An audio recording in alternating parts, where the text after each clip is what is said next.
Bugün sizlərə bu ifadənin asan yazılması qaydasını göstərəcəm. İndi isə keçək izahımıza. Burada nə edirdik mötərizəli ifadələrdə? Birinci mötərizənin içini hesablayırdıq, sonra mötərizənin xaricini hesablayırdıq. Gəlin birinci mötərizənin içini hesablayaq.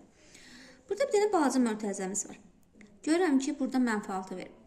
Biz demişdik ki, toplama, çıxma, yəni mənfi və müsbət olduqda mənfiyə çevrilir. Bu ifadəmizin daxili mötərizəsini açıram.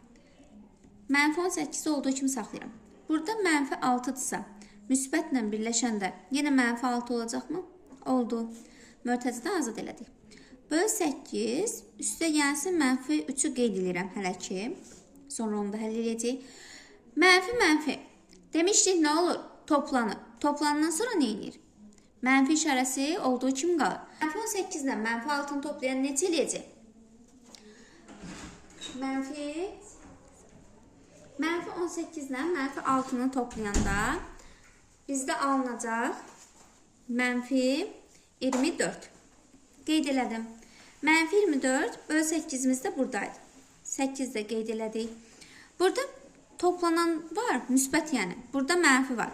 Mənfi ilə müsbət birləşəndə alınırdı mənfi. Biz indi burada birinci nə edəcəyik?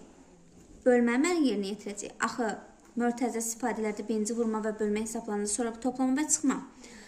Ona görə birinci bölməni hesablayırıq. -24-ü -8-ə böl neçə eləyəcək? -3. Burada da bir dənə -3-ümüz var. -3 ilə -3 toplayanda alınacaq -6.